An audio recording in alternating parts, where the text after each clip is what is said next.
اور انہوں نے اپنے خادم سے کہہ رکھا تھا کہ بھائی اس پر صرف جو ہے 3 دینار کا نفع لے لو بس۔ چند دنوں میں وہ چوکے کا اور کپڑے کا ریٹ ہو گیا، کتنا ہو گیا؟ 90 دینار سے بھی زیادہ ہو گیا، 90 دینار سے بھی زیادہ ہو گیا۔ تو ایک شخص کو پتا چلا کہ ان کے پاس یہ قیمتی کپڑا ہے، تو وہ خریدنے کے لیے آئے اور آ کر کہنے لگے کہ حضرت میں اسے جو ہے 90 دینار میں خریدوں، اس لیے کہ ریٹ اس کپڑے کا اتنا ہی ہے۔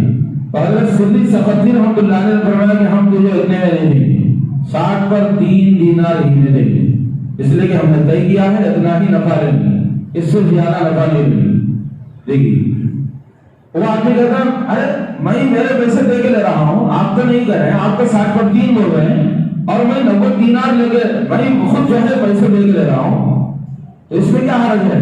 حضرت سری سفتی رحمۃ اللہ نے فرمایا کہ نہیں، ہم زیادہ حرص نہیں رکھتے، نفع کم رکھنے میں برکت زیادہ ہے۔ ابھی بات معلوم ہوئی ہے، جو آدمی بیپار میں تجارت کے اندر نفع کم رکھتا ہے اس کو زیادہ برکت ملتی ہے، لہذا ہم 60 پر 3 سے 1 روپیہ بھی زیادہ نہیں کریں، آپ کو پسند ہو تو لے لو یا نہیں تو نہیں۔ اس طرح سے جو ہے نا کتنا اکرام، بیچنے والے کے اندر بھی حرص نہیں تھی، زیادہ نفع نہیں رکھتے تھے، خریدنے والے بھی سامنے والے کا اکرام کرتے تھے، تو یہ صفت ہوتی تھی، تو اللہ تعالیٰ ان کی کمائیوں میں برکت عطا فرما دے۔ تو آج جو ہے حرص اور لالچ کا زمانہ ہو گیا ہے، کیسے تو ہو جائے میں جلدی جلدی لکھپتی کروڑپتی بننا ہے، گھر بنا لینا، 50 لاکھ کی 20 لاکھ کی کار میرے گھر کے سامنے کھڑے ہونا، میں اچھا رہنا، میری بیوی بچے اچھے رہنا، بچیوں کے لیے داماد اچھے ملنا اور بیٹوں کے لیے بہو اچھے ملنا، اور خوشحال رہوں، میرے پڑوسی کیا تو وہ بندے، وہ رشتے دار دکھی ہو جائے، محلے والے غریب دکھی ہو جائے۔ دوستو یہ امت کی شان نہیں ہے۔ اللہ کی مدد اگر چاہتے ہیں تو قرآن مجید میں اللہ تعالیٰ فرماتے ہیں کہ غریبوں کی خبر گیری کیا کرو، مسکینوں کا ساتھ دو، یتیموں کے سر پر دست شفقت رکھو، اور قرض دار جو آدمی قرض لیا ہے اور مجبور ہے، تنگست ہے، اسے ڈھیل دو۔ میں نے سورہ بقرہ کی 280 نمبر کی آیت پڑھی، تیسرے پارے کی، اس میں اللہ تعالیٰ یہ فرماتے ہیں وَإِنْ كَانَ ذُو عُسْرَةٍ فَنَظِرَةٌ إِلَىٰ مَيْسَرَةٍ، اور اگر وہ تنگست ہے، قرض لینے والا مجبور ہے، اس کے پاس نہیں ہے، ڈھیل دو اس کی سہولت کے وقت تک، اس کی سہولت جب تک ہو جائے ڈھیل دو۔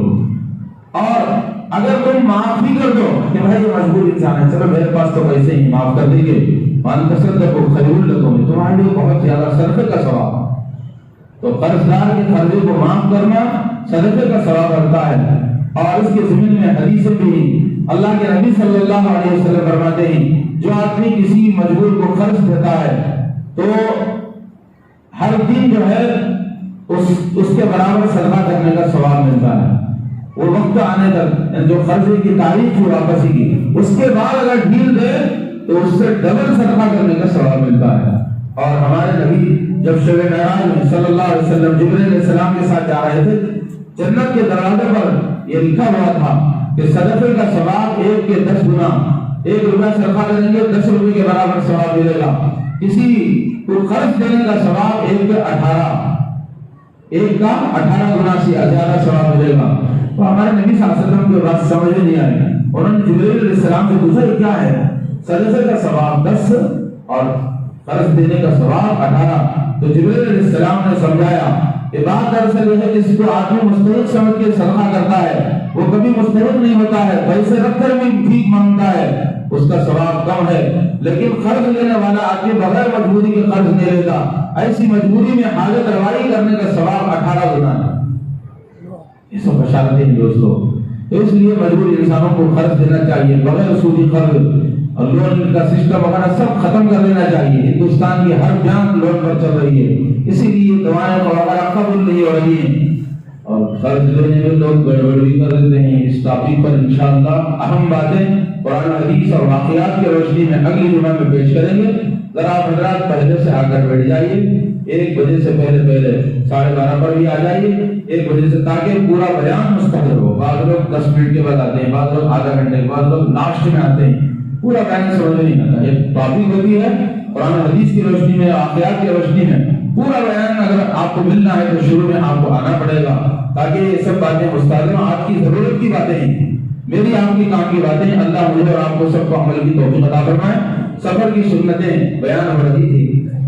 سفر میں اگر کوئی چیز گم ہو جائے، سواری گم ہو گئی، پہلے زمانے میں گھوڑے خچروں پر سفر ہوتا تھا، کوئی گھوڑا چوری کر کے لے گیا، اور آج کل گاڑی چوری کر کے لے گئے، چوریاں پہ ہوتی ہیں، تو ایک دعا اللہ کے نبی صلی اللہ علیہ وسلم نے بتائی ہے، اس دعا کا اہتمام کرنا چاہیے۔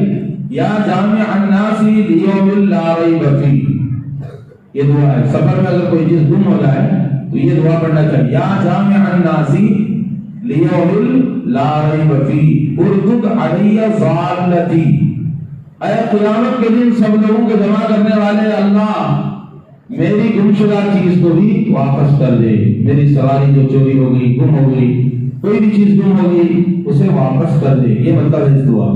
تو اس کو یاد کر کے اس کا اہتمام کرنا چاہیے۔ سفر میں بعض اوقات گم بھی ہو جاتے ہیں، چوری بھی ہو جاتے ہیں، اس کا اہتمام کریں۔ اللہ تعالیٰ ہم سب کو سنتوں اور مسنون دعاؤں کے مطابق زندگی گزارنے کی، ان کی برکتوں سے مالا مال ہونے کی توفیق عطا فرمائے۔ آمین۔ وآخر دعوانا الحمدللہ رب العالمین۔